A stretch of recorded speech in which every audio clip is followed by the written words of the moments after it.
to listen to a conversation between two people, a customer and a representative of a company which rents cars. There are 3 alternative answers, A, B and C, for each question.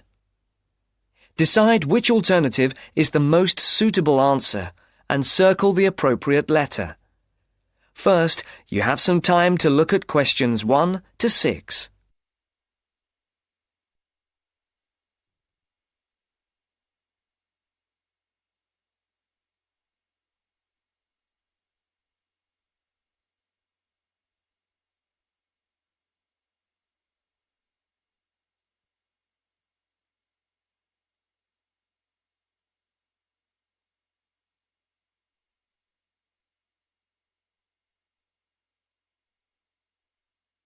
Now the test will begin.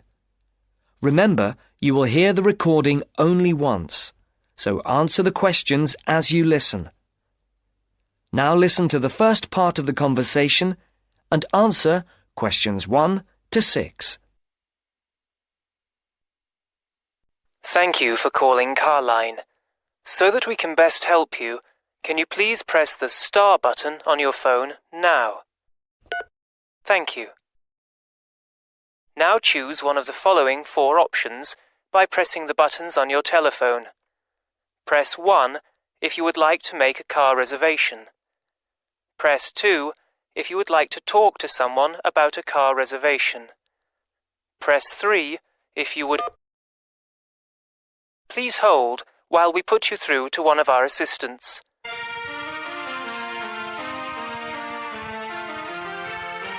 Good morning, Melanie speaking. How can I help you? My name is Mr. Maxine, and I booked a car several days ago to be picked up from Heathrow Airport in London, and I'd like to change the booking. I see. Have you got a reference? Yes, I have it here somewhere on a piece of paper. Here it is. It's A for Alpha, C for Charlie, F for Foxtrot, Y for... Yeah. Yes. The number 15, 15, A for Alpha, and G for Go. Let's see. Can I just check that?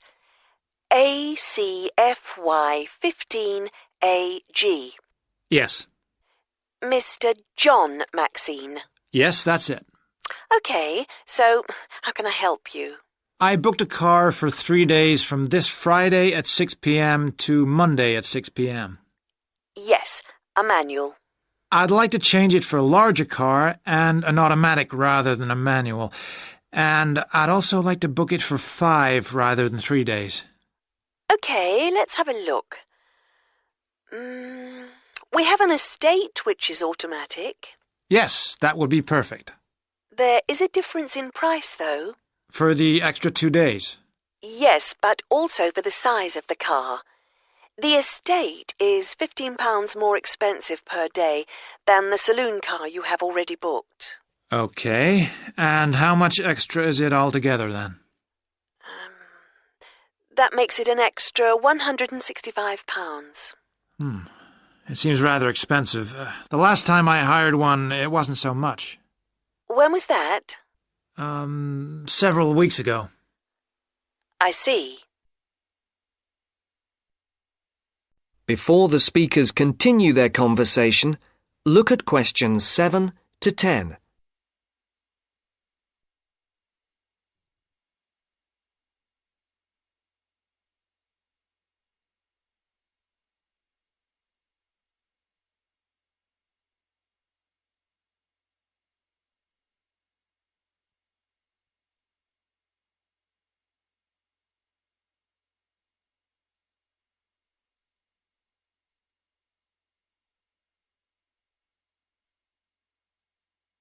As you listen to the rest of the dialogue, complete the numbered spaces 7 to 10. Write no more than 2 words or a number for each space.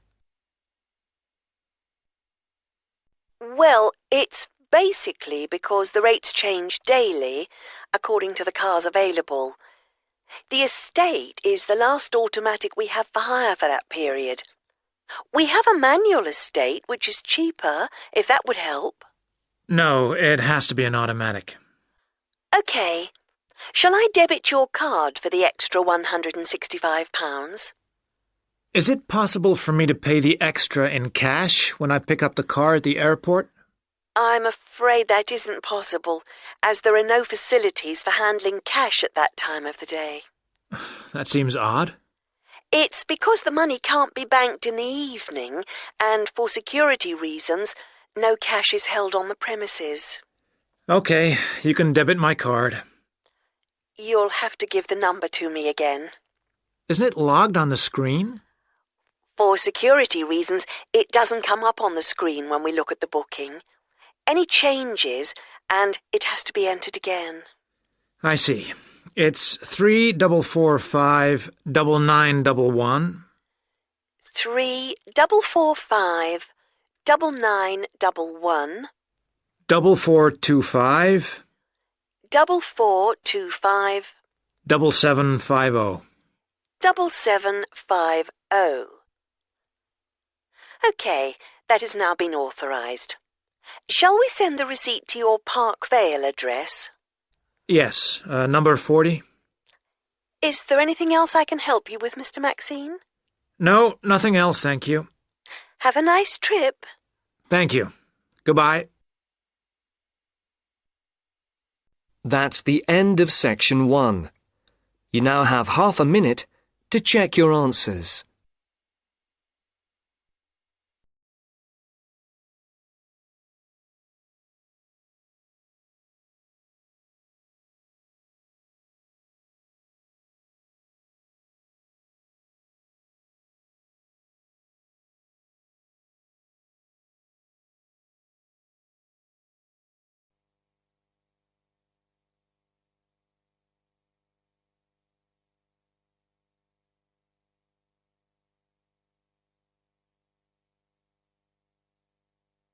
Section 2.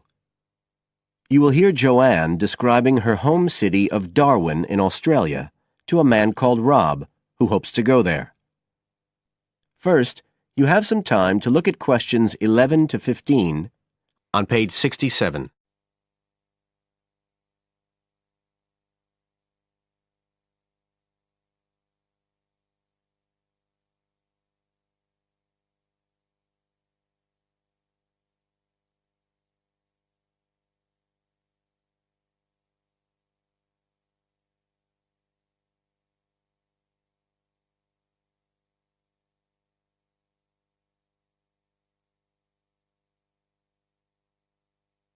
Now listen carefully and answer questions 11 to 15. Joanne? Hi, you must be Rob. Nice to meet you. So, I hear you're planning to visit Australia. Yeah, and I really wanted to talk to you because I was thinking of spending some time in Darwin, and my sister told me you're from there. That's right. So, tell me about it. Well, where shall I start? Well, Darwin's in what they call the top end because it's right up at the northern end of Australia, and it's quite different from the rest of Australia in terms of cultural influences. In fact, it's nearer to Jakarta in Indonesia than it is to Sydney, so you get a very strong Asian influence there. That means we get lots of tourists. People from other parts of Australia are attracted by this sort of international cosmopolitan image. And as well as that, we've got the same laid-back atmosphere you get all over Australia, probably more so, if anything, because of the climate. But what a lot of the tourists don't realise until they get there is that the city's also got a very young population. The average age is just 29, and this makes the whole place very buzzy. Some people think that there might not be that much going on as far as art and music and dancing and so on are concerned because it's so remote. I mean, we don't really get things like theatre and opera in the same way as cities down in the south like Sydney, for example, because of the transport expenses. But in fact, what happens is that we just do it ourselves. Lots of people play music, classical as well as pop, and there are things like artists groups and writers groups and dance classes. Everyone does something. We don't just sit and watch other people. You said it's very international? Yeah, they say there's over 70 different nationalities in Darwin. For instance, there's been a Chinese population there for over 100 years. We've even got a Chinese temple. It was built way back in 1887, but when a very bad storm, a cyclone in fact, hit Darwin in the 1970s, it was almost completely destroyed. The only parts of the temple that survived were part of the altars and the stone lions. But after the storm, they reconstructed it using modern materials. It's still used as a religious centre today, but it's open to tourists too, and it's definitely worth going to see it. Oh, and as far as getting around goes, you'll see places that advertise bicycles for hire, but I wouldn't recommend it. A lot of the year it's just so hot and humid. Some tourists think it'll be fine because there's not much in the way of hills and the traffic's quite light compared with some places, but believe me, you're better off with public transport. It's fine and not expensive. Or you can hire a car, but it's not really worth it. What's the swimming like? Well, there are some good beaches, but the trouble is that there's this nasty creature called the box jellyfish, and if it stings you, you're in bad trouble. So you have to be very careful most of the year, especially in the winter months. You can wear a lycra suit to cover your arms and legs, but I wouldn't like to risk it even so, personally. And there are the saltwater crocodiles too. I mean, I don't want to put you off. There are protected swimming areas netted off where you'll be safe from jellyfish and crocs, or there are the public swimming pools. They're fine, of course. You now have some time to look at questions 16 to 20.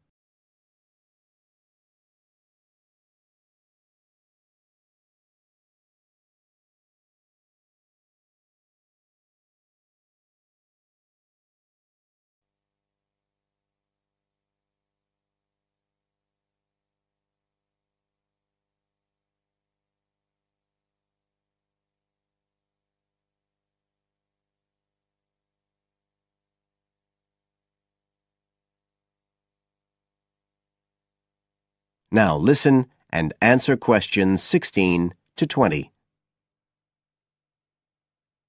So, which places would you specially recommend?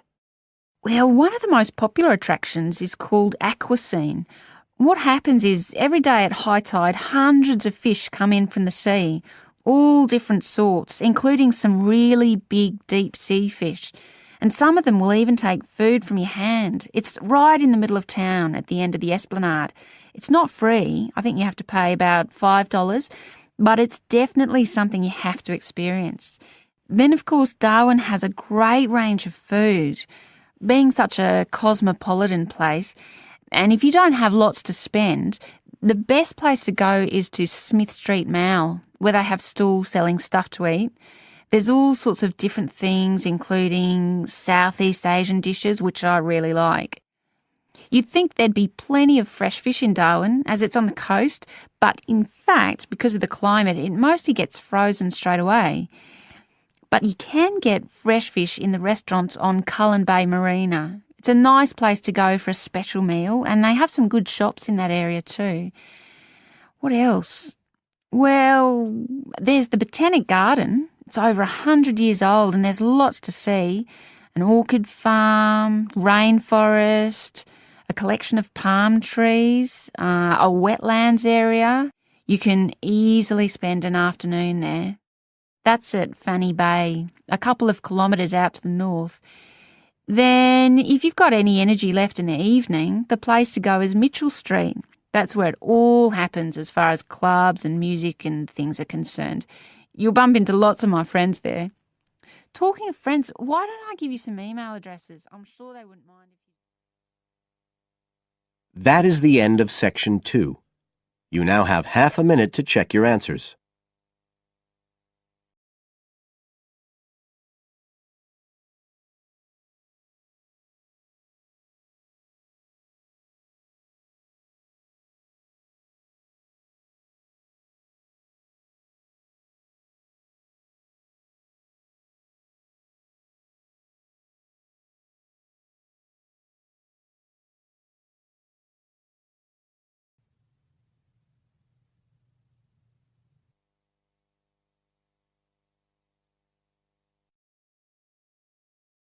Section 3.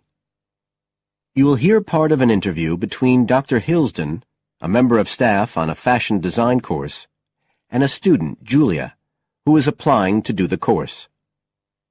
First, you have some time to look at questions 21 to 23 on page 130.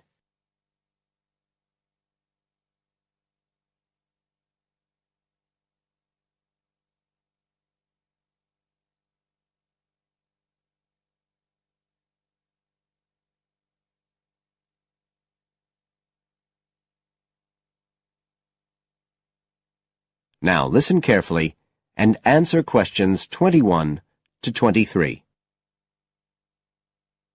Right, Julia. So, from your CV and portfolio, and what you've already told me, you seem to be very much the sort of person we're looking for on the postgraduate course. So tell me, you finished your fashion design course in London 4 years ago. Did you think of carrying straight on and doing a higher degree at the time? Yes, but there were financial pressures. So I ended up working in the retail industry, as you can see from my CV. And actually it was a very useful experience. In what way? Well, I was lucky to get the job with Fashion Now. They're a big store. And one of my priorities was to get as much experience as possible in different areas. So that was good because I had the chance to work in lots of different departments. And having direct contact with the customers meant I was able to see how they reacted to innovation, to new fashion ideas. Because with Fashion Now, a designer might show something in New York or Milan, and there'll be something similar in the shop within weeks. So that was probably the most useful thing for me. Right. And so what's made you decide to do a postgraduate course now? Well, while I enjoyed working at Fashion Now, and I learned a lot there, I felt, well, the way forward would have been to develop my managerial skills, rather than my skills in fashion design, and I'm not sure that's what I want to do. Yes. When I was doing my degree in London, I'd been interested in women's wear, but I know that there's been a lot of work done in areas like new fabric construction. And though I'm not intending to go too deeply into the technology, I'd be very interested in looking at how new fabrics could be used in children's wear. So I'd like the chance to pursue that line. Yes, good. And are you at all concerned about what it's going to be like coming back into an academic context after being away from it for several years? No, I'm looking forward to it. But I'm basically more interested in the application than the theory. Or at least that's what I've found so far, and I'm hoping the course will give me the contacts and skills I need eventually to set up my own enterprise. I'm particularly interested by the overseas links that the department has. Yes, many of our students look overseas or to international companies for sponsorship of their projects. You now have some time to look at questions 24 to 30.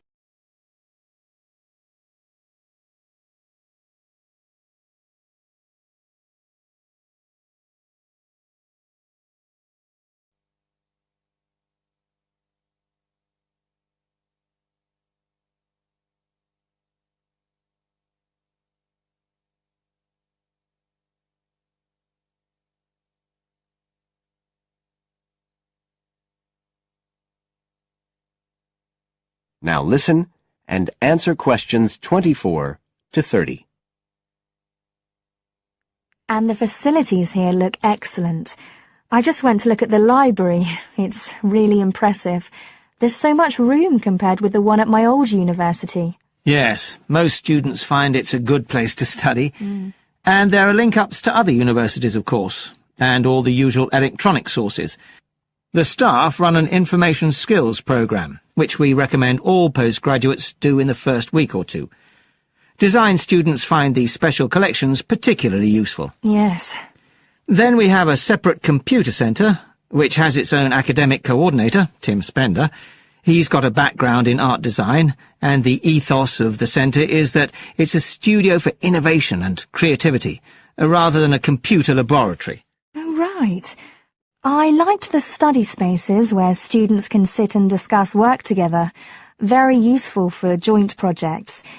We always had to do that sort of thing in the cafeteria when I was an undergraduate. And I read in the brochure that there's a separate resource for photography. Yes, it's called Photomedia. It's not just for photography, but things like digital imaging and new media. It's a resource for all our students, not just fashion design. And we encourage students to work there, producing work that crosses disciplinary boundaries. It's well used. In fact, it's doubled in size since it was set up 3 years ago. And we also have an offshoot from that, which is called time-based media. This is for students who want to develop their ideas in the area of the moving image or sound. That's in a new building that was specially built for it just last year. But there are plans to expand it, as the present facilities are overstretched already. Right. Now, is there anything you'd like to ask about the course itself? I know it's a combination of taught modules and a specialist project, but how does assessment fit in? Well, as you'd expect on a course of this nature, it's an ongoing process. The degree course has 4 stages, and there are what we call progress reviews at the end of each of the first 3. Then the final assessment is based on your project. You have to produce a report, which is a critical reflection on your work. And is there some sort of fashion show? There's an exhibition. The projects aren't all focused on clothes as such. Some are more experimental, so that seems more appropriate. We ask representatives of fashion companies along, and it's usually well attended. Right. And another thing I wanted to ask. That is the end of Section 3. You now have half a minute to check your answers.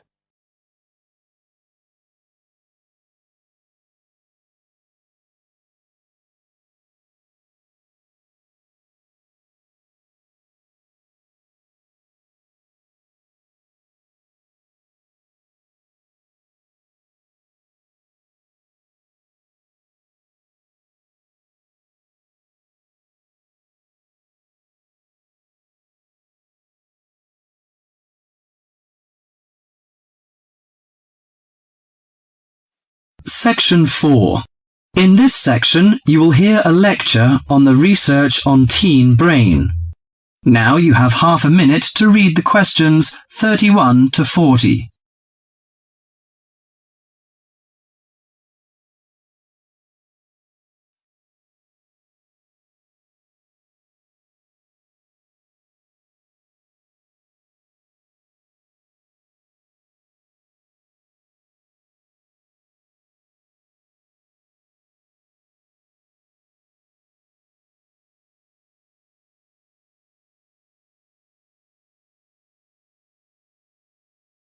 Now listen to the lecture and answer questions 31 to 40.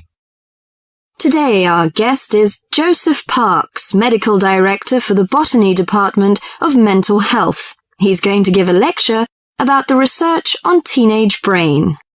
Good morning, everyone. Today I'm going to introduce the new research about adolescent mind, the teenage brain. How much do you know about that? Do you believe in brain scanning? Do you think we can judge whether a teen is normal or mentally ill? Or it's just another immature test? The new research shows a teen brain is in the middle of disordered changes. Those changes, scientists now believe, are so significant that they may reveal the mysteries of mental illness, explaining why some teens commit suicide, why others harm their classmates, and why some emerge later in life with mental disorders. The research looks forward to a day when teens could be tested for suicidal depression as easily as they are for heart disease. But there are signs that society and parents in particular would reject such a tool. Many parents question the validity of a mental health diagnosis. They fear that their children will be falsely tagged with a mark that he or she is abnormal.